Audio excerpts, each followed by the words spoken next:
আগে যখন লাইভে এসেছিলাম তখন হালকাভাবে ভিডিওটা দেখেছিলাম। এখন অ্যাকচুয়ালি আমার ফোনটা চার্জ হচ্ছে না, তোমরা জানো অনেক কথা বলেছি আমি এর আগে লাইভে। তো এই ভিডিওটা একটু ছোট্ট মতো এবং করছি এবং আনএডিটেড ছেড়ে দেবো। অত চার্জ থাকবে না ফোনে, অত টাইমও নেই আমার কাছে, মানে ফোনের জন্য টাইম নেই। পার্সোনালি তো আজ আমি বাড়িতেই আছি। তো একটা কথা শোনো, ওই যে ধমকিটা দিল নিয়ে যাক, প্রথমে বললো কত কি নিয়ে যাক, তাদেরও দেখার কত ক্ষমতা, ওইটুকু আমি দেখেছিলাম।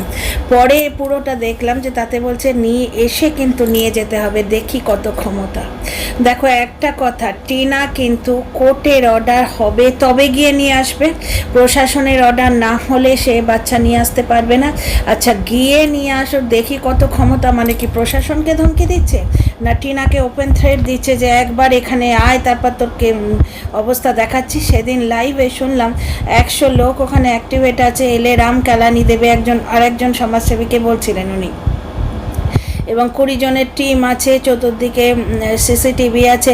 টিনা যেটা আসবে, টিনা বাচ্চা নিতে আসবে, টিনা যেটা প্ল্যান করেছে বা হবে ওর প্ল্যান আমি জানি না, কারণ এই লোকটার কথা শুনে বুঝতে পারছি একে এসডি অফিসে ডেকেছিল, আগের দিন যে এসপি অফিসে গেছিল সেটাও ডেকে পাঠানো হয়েছে। তো এখন যে লোকটা বলল যে এসে নিয়ে যেতে হবে, দেখি কত বড় ক্ষমতা, আমি তো দিয়ে তো আসবো না।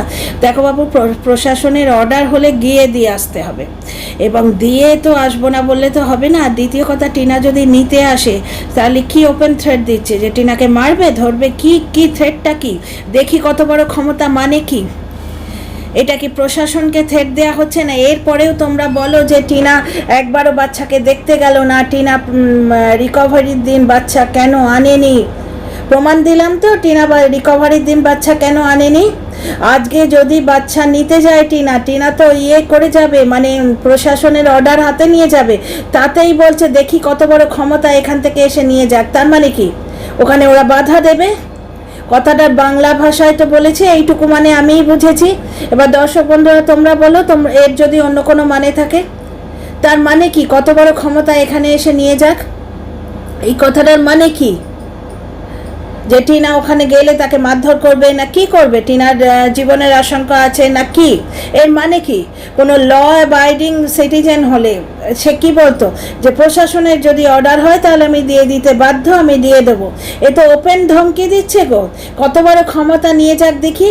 টিনা তো এমনি ওখানে যাবে না, কোর্টের অর্ডার নিয়ে যাবে, তারপরও কি তার সঙ্গে জোরজার দেখানো হবে? কথাটার মানে কি? So dear friends, welcome back to my channel, my world of words. আমি সৌমি, আমি আপনাদের আমার চ্যানেলে ওয়েলকাম করছি। ডিয়ার ফ্রেন্ডস, পুরো ভিডিওটা আজ বলে নয়, কয়েকদিন ধরে শুধু ধমকি। কারণ আপনারা একটুখানি খেয়াল করে দেখুন, ও যে ভিডিওগুলো ও কিছু না বলে করে সেই ভিডিওতে ভিউ হয় না। আমি একটা ভিডিওতে দেখলাম 2 দিন হয়ে গেল না 1 দিন হয়ে গেল, তাতেই মতো 22,000 ভিউ হয়েছে। মানে এটা 2 লাখের চ্যানেলে 24 ঘন্টার পরেও মাত্র 22,000 ভিউ হয়েছে, আর একটা 80,000-এর চ্যানেলে প্রায় 1 লাখের কাছাকাছি ভিউ হয়ে যাচ্ছে। সহ্য করা যায় নাকি? তাই জন্যে বউ বেচতে এসছে আবার দ্বিতীয়বার, সেকেন্ড ইনিংস শুরু হয়েছে। অবশ্য সেকেন্ড ইনিংসের কী আছে, ও তো প্রত্যেক দিনই বলে কিছু না কিছু, মুখে না বললেও ডিশ অ্যান্টেনাটা গামলার মতো হাঁ করে রয়েছে, গামলায় জল খেলে শরীর খারাপ হয়, কিছু না কিছু বলেই। তারপরে সেদিন মা আবার রসে বসে বলতে গেছিল যে কি তোমার শোনে আমার শোনে, তখন কি বলেছিল মনে আছে? গুম করে মেরে ফাটিয়ে দেবো 22 মিনিটে। দেখো গিয়ে দর্শকরা তো আজকে বলছে 22 মিনিট না কত মিনিট কত সেকেন্ডে নাকি কাপড় তুলতে গিয়ে কার সঙ্গে কথা বলেছে, সে পেছন থেকে নাম ধরে ডেকেছে এবং হুম করে সাড়া দিয়েছে। এটা বোঝা যাচ্ছে যে বাড়িতে একটি মেয়ে আছে, মানে কি লিভ ইন করছে।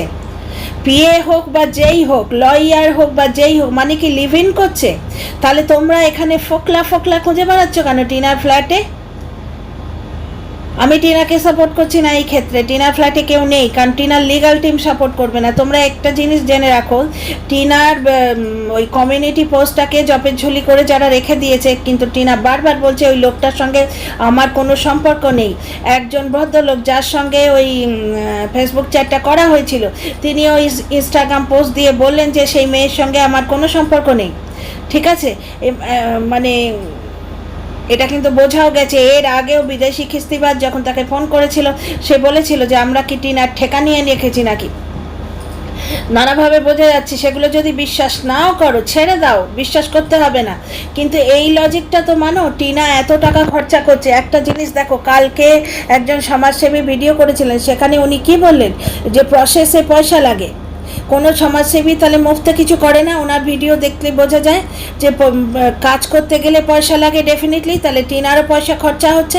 এত খরচা করে, এত দৌড়ঝাঁপ করে, এই যে গাড়ি ভাড়া করে এদিকে যাচ্ছে ওদিকে যাচ্ছে, পেট্রোলের আজকাল প্রচুর দাম আছে, অতটা রাস্তা গাড়ি ভাড়া করে গেছে, নিশ্চয়ই কয়েক হাজার টাকা বেরিয়ে গেছে ওখানে। বুঝতে পারছি। এই তো সেদিন গাড়ি ভাড়া করে কৃষ্ণনগরে গেল, এলো, ঠিক আছে, মাঝখানে এবার রানাঘাট ঘুরে এলো। তো এগুলোতে পয়সা লাগে না? মাদারহাটে খেলো। এই যে দেখো, বাড়িতে বসে থাকলে ও এভরি সেকেন্ডে খাসির মাংস খায়, সেইটা টক্কর দিতে গিয়ে আজকে খাসির মাংস দেখালো। বুঝতে পারছো? আর নিচে থাকতে ভালো লাগে না, ওপরে থাকতে ভালো লাগে। কখনো নিচে থাকবো, কখনো ওপরে থাকবো। হ্যাঁ গো, বুড়ো মানুষটা যে সারা জীবন পোড়োমারিতে কাটালো, যে বাড়িতে গয়না পোতা ছিল। আচ্ছা, আর একটা খবর তোমাদের এখানে দেবো, তার আগে এই সেন্টেন্সটা কমপ্লিট করি। তো সেই মানুষটা কি ওপরে উঠতে ইচ্ছে করে না কোনো দিনও? তার ওপরে ঘর জুটবে না? তাহলে সেটা বাড়ি? যে বাড়িতে জন্মদাতা পিতার সম্মান হয় না, সেটা বাড়ি? তোমরা বলছো সেটা বাড়ি? ওইরকম রাজপ্রাসাদ নিয়ে কি হবে? আর ওই মার্বেলের ঘর নিয়ে কি হবে? কুঁড়ে ঘরে বাবা মার সম্মান করে যে ছেলে কুঁড়ে ঘরে থাকে, আমার মতে সে রাজপুত্র। বুঝতে পারছো তো? এখানে টিনা দেখো, বাবাকে ফোন কিনে দিল, বাবার পায়ে হাত দিয়ে প্রণাম করে, দাদাভাইও করে, বৌদিও করে, বাবা আবার ঠাম্মিকে পায়ে হাত দিয়ে প্রণাম করেন। বড়দের দেখেই বাচ্চারা শেখে, যেরকম শিখছে সেরকম হবে। তো টিনার ছেলে ওখানে থাকলে কোনোদিনই গুরুজনদের সম্মান করতে শিখবে না, এইটুকু তো বলা যায়।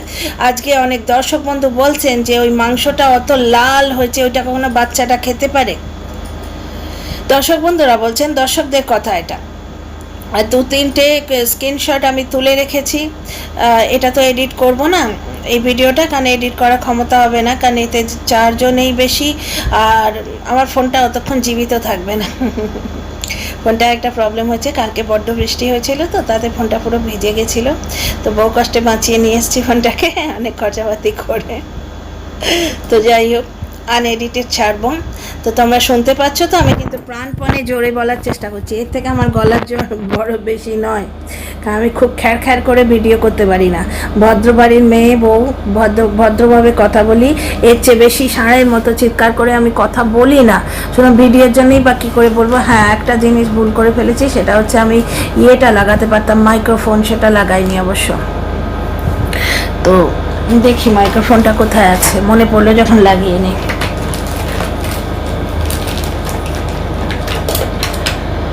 এই যে আনএডিটেড ছাড়বো, এগুলো কিন্তু এর মধ্যে থাকবে। এমনি হলে এগুলো এডিট করে দিই, কিন্তু আজকে এডিট করব না, কারণ অতক্ষণ টাইম এই ফোনটা আমায় দেবে না। বুঝতে পারছো তো?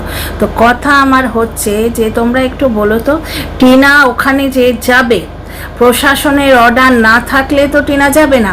এর আগেও আমরা দেখেছিলাম রিকভারির দিন, যেদিন প্রশাসন সঙ্গে গেছিলেন, সেদিন পর্যন্ত কি করা হয়েছিল, 100-150 লোক নাকি ও জোগাড় করে রেখেছিল, এবং তাদের নাকি খেপিয়ে দিয়েছিল, খেপে গেছিল তারা, ও নাকি বহু কষ্ট করে তাদের শান্ত করেছে। আমি তো অন্য কথা শুনেছি অবশ্য, কিন্তু সেটা এখানে বলবো না, কারণ এখানে ডিজিটালি দেখিনি, সুতরাং সে কথাটা বলবো না। আমাকে দর্শক বন্ধুরা অনেক কথাই জানিয়েছেন, তো সে কথাটা এখানে নাই বলছি। তো কিন্তু এমনি ডিজিটালি যে প্রুফগুলো আছে সেগুলোই তোমরা দেখো না। 100-150 লোক কেন ডেকে আনা হবে? একটা জিনিস দেখুন, 100-150 লোকরা ওর বাড়ির চারপাশে থাকে না। সুতরাং টিনা যদি তোমার ট্রাক নিয়ে বা বড় গাড়ি নিয়ে, আমার কি এখন মনে নেই কী নিয়ে গেছিলো, নিশ্চয়ই একটা বড় গাড়ি নিয়ে গেছিলো, ট্রাকই বোধহয় নিয়ে যাবে, ফার্নিচার আনতে গেছিলো, কিছু পায় তো নিজ, ওই 3টে ঠকঠকে ফার্নিচার, তাও সেগুলো দিয়েছে না ভেঙে ভেঙে, কারণ ওই নতুন ফার্নিচার, গিফটের ফার্নিচার আসবে তো, বিশাল বিশাল বিচ্ছিরি ওই রংচঙে, নিজেদের মুখ এত বড়, সেই সস্তার মতো দেখতে। দেখো তার পার্সোনাল দাম কিরাম হয় হোক, ক্লাস নেই, ক্লাসলেস। পয়সায় তো ক্লাস হয় না, বুঝতে পারছো তো? মানে যেটা বলে এলিগেন্স, যেটাকে বলে এলিগেন্স বা ক্লাস, এগুলো তো পয়সা দিয়ে কেনা যায় না, যার জন্য এই যাত্রা পার্টিতে চালানোর মতো বিশাল ড্রাম বাড়িতে ঢোকে, টুম্পা লাইট, ঝিকিমিকি টুম্পা লাইট এইগুলো বাড়িতে ঢোকে। কিন্তু সেই টুম্পি কিন্তু এখন ফেল করে যাচ্ছে, কারণ ভিউ হচ্ছে না তো। আর এই মেয়েটার দেখো সত্যের প্রভা, হ্যাঁ ফেসবুক চ্যাট সে করেছিল, সত্যি কথা সে বলেছিল, বুঝতে পারছো। আবার যখন এখন সম্পর্ক নেই সেটাও সে সত্যি কথা বলেছে। সেটা যদি বিশ্বাস নাও করো, একটা জিনিস জানো, অত খরচা করে বাচ্চা নিতে যাচ্ছে সে এখন বয়ফ্রেন্ডের সঙ্গে যোগাযোগ রেখে বা তোমার ওই ফ্ল্যাটে বয়ফ্রেন্ড নিয়ে যদি সে তোলে, কেউ দেখতে পারবে না, ওটা কেউ দেখবে না, সেখানে কেউ না কেউ দেখবে, লিফটে ইয়েতে যাতায়াত করলে কেউ না কেউ ভিডিও করবে, কেউ না কেউ ফটো তুলে দিয়ে দেবে। তো বুঝতে পারছো, সুতরাং ওই রকম বোকামো করে টিনা এখন নিজের পুরো লিগ্যাল ব্যাপারটা কি ডুবিয়ে দেবে। টিনা যে ভেতর কাজ করছিল সেটা কিন্তু লোকটা জানতো, তবু দর্শক ঠকালো সেদিন এসে বলেছি, কিন্তু দর্শক ঠকানো হচ্ছে, ভিউ কামানো হচ্ছে, তাহলে দর্শকটা ঠকালো কি কে? টিনা কাজ করছে সেটা তো এ জানে, ওই জন্যই তো পালিয়েছিল দীঘাতে না পুরীতে না কোন 14 পুরুষ জায়গায় গেছিলো, আমার মনে নেই এখন অ্যাকচুয়ালি, কয়টা ভক্তি নিয়ে দেখি না তো দীঘাতেই মনে হচ্ছে, সমুদ্র দেখেছি মনে হচ্ছে, দীঘা বা পুরী কোথাও এটা হবে। তো সেখানে দীঘা বোধ হয়, দীঘা গেছিলো, আর কোথাও এটা গেছিলো। তো সেখানে গেছিলো, এখন বুঝতেই পারছি, কারণ দুয়ে 4 করতেই পারি, কারণ ঘন্টা দিদা বলেই দিয়েছেন আমরা কন্ট্রোভার্সিকে এটা আমাদের অনুমান করে নিতে হয়। সুইচ জ্বালে যদি লোকে অনুমান করে নেয় পেছনে ফোকলা ছিল এবং ফিরে তাকিয়েছে, তাহলে পেছন থেকে কোনো মেয়ের গলা পাওয়া গেলে এবং হুম যদি করা হয়, তাহলে অনুমান করেই নিতে হয় ওখানে কেউ আছে। সুতরাং এখানে আর একটা জিনিসও অনুমান করে নেওয়া যায়, যে মেয়ে এত খরচা করে লিগ্যাল স্টেপ নিচ্ছে বাচ্চার জন্যে, লিগাল স্টেপ নিচ্ছে, সে তো বুঝতেই পারছো, এসডিও অফিসে ডেকে পাঠালো, এসপি অফিসে ডেকে পাঠালো, ডিএম এর ফোন আসছে, তাছাড়া এত লাইভ কেন করা হচ্ছে, এত থ্রেট, এত তিল মিলিয়ে উঠছে কেন?